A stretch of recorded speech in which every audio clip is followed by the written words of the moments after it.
Welcome to This Explainer. Today, we're diving into a highly practical, completely stress-free roadmap to dramatically lower your HbA1c levels. You know, that crucial 3-month blood sugar average.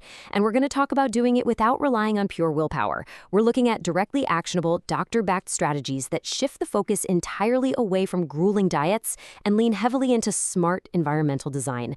This is really all about making success the default option for your body. So what goes through your mind when you hear that HbA1c can drop from a dangerous 10.3% down to a healthy 6% in just 3 months? Crazy, right? You've probably been told that your condition is incurable, that you're going to be on medication forever, or that you can never touch a sweet treat again as long as you live. But let's go ahead and challenge that assumption right now. Our source material today completely flips this narrative on its head and offers a surprisingly manageable path forward. Well, get this. In the clinic referenced in our source material, an astonishing 9 out of 10 patients, literally 90%, successfully bring their HbA1c down to that 6% range in just 3 months. That is a massive, life-altering success rate. And the secret? It isn't some expensive miracle cure or impossible willpower. It's a very specific, strategic approach to habits, calories, and medical intervention that anyone can implement. Okay, Section 1, improve HbA1c in 3 months. Let's see how this rapid improvement is actually built. Look, we can't ignore the reality of these numbers. An HbA1c of 10.3% isn't just a casual metric you kind of keep an eye on. It's a medically dangerous state requiring immediate, serious intervention. Definitely not just a casual diet change. When your levels sit above 7%, the risk of severe complications, things like neuropathy, retinal damage, even needing dialysis, just skyrockets. The stakes are incredibly high, so we have to act quickly and safely. You want to get into that 6% range as efficiently as possible to radically protect your long-term health. Moving right along to Section 2, proper use of meds and tests. Now, a lot of folks view diabetes medication as some sort of permanent defeat, a sign they've somehow failed. But this specific reset and rebuild timeline completely reframes that. Medication isn't always a life sentence. Actually, think of it as a temporary safety net used to reset your body while you build habits that won't fail you. Think about it. Trying to lower an HbA1c of 10% naturally could take up to a year, leaving your vital organs exposed to toxic blood sugar levels that whole time. By starting with temporary medication in month 1, you safely drop those levels. Then in month 2, you build sustainable, stress-free habits. By month 3, you're actually in a position to safely reduce or even graduate from that medication completely. It makes the whole process infinitely more manageable. And this brings us to a really crucial point about self-blame. Consider a 58-year-old female patient with a slim BMI of 19 and a dangerously high HbA1c of 11.0%. She felt like she was failing despite sticking to an incredibly strict diet and completely avoiding sweets. Imagine the pure frustration and guilt she must have felt. But here's the twist. Tests revealed she actually had type 1 diabetes, an autoimmune condition. The takeaway here? If you're trying your absolute hardest and your numbers just aren't dropping, stop blaming yourself.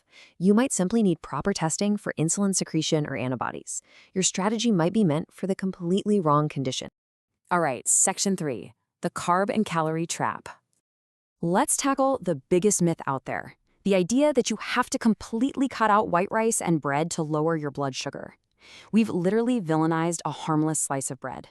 But completely cutting carbs usually just leads to massive brain fog, extreme frustration, and then, the inevitable rebound. You end up absolutely starving by nightfall and binge eating the exact things you tried to avoid. Instead, the smart reality is eating at least 100 grams of rice per meal. This stabilizes your blood sugar, keeps your brain fueled, and completely prevents those severe willpower-draining cravings later on. When you really look at how different nutrients impact our bodies, it perfectly illustrates why cutting carbs backfires so spectacularly. Think about it. When you eliminate your rice or bread, what actually happens? You naturally eat way more side dishes just to feel full and satisfied. But those side dishes lean heavily on fats, which happen to be the most calorie-dense nutrient by far. So your risk of overeating shoots all the way to very high. You think you're being incredibly healthy by skipping the rice, but you're accidentally pushing yourself into a massive calorie surplus without even realizing it. To show you just how sneaky this can be, one 40-year-old patient tracked her food and was utterly shocked to find out she was unknowingly consuming 800 kilocalories a day just in hidden snacks. I mean, to put that into perspective, that's like eating an entire extra meal's worth of energy every single day. And this was all sneaking into a diet that she thought was strictly managed. It just goes to show how easily our intuition about food volume can betray us. But hey, the good news is you absolutely don't need to be perfect, and you definitely don't need to count calories for the rest of your life. Simply track your meals for just 3 days to find those hidden calories. Using simple smartphone apps like Asuken or Calomel will instantly reveal exactly where your blind spots are. Because total calorie intake actually plays a surprisingly massive role in your HbA1c levels, often far more than having the absolute perfect food quality at every single meal. Just 3 days of data gives you the blueprint you need. Which brings us to Section 4, the power of while exercise. Now, I know the word exercise makes a lot of us want to take a nap, but stick with me here. The hard way is forcing yourself to run for 30 minutes or hit the gym every single day. We're all busy, and relying on that kind of intense motivation, it's eventually going to fail. But the smart way is integrating what our source material calls nagara, or while exercise, into your daily routine. You don't need extra time, you just multitask your movement. It's exactly like brushing your teeth. You don't need to hype yourself up for it, it just happens while you live your life. The research on this is honestly staggering. Just standing and moving for 3 minutes every half hour, compared to sitting for 4 hours straight, creates a massive 32% drop in post-meal blood sugar. Plus, it lowers insulin secretion by an incredible 26%. Think about that. You don't even need a fancy gym membership or workout gear for those kinds of immediate physiological benefits. You literally just need to break up your sitting time. So, here is your highly actionable Nagara exercise menu. It's brilliant because it's so simple. Do 10 calf raises while boiling water for your tea. Do 5 chair squats while waiting for the microwave to beep. Do a quick stretch while hanging your laundry, or maybe just 10 seconds of leg raises during TV commercials. By tying these tiny, effortless movements to existing daily habits, you completely bypass the need for willpower. It just becomes an automatic part of what you're already doing anyway.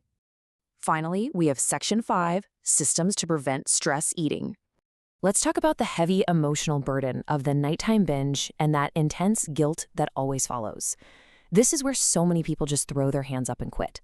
If you break down and eat sweetbread at night, you really need to hear this. Deeply comforting truth straight from our source material. It's not your fault, it's the environment. You aren't morally weak. When you're stressed and exhausted at the end of the day, your brain will always seek the path of least resistance for comfort. Your physical environment is just poorly designed to handle that biological reality. The real fix is systematically designing your environment. Keep guilt-free foods completely ready to go. We're talking boiled eggs, tofu, nuts. Keep them front and center in the fridge. You eliminate the friction of making a good choice when you're tired. Craving sweets? Eat a handful of blueberries. And here's the absolute best rule.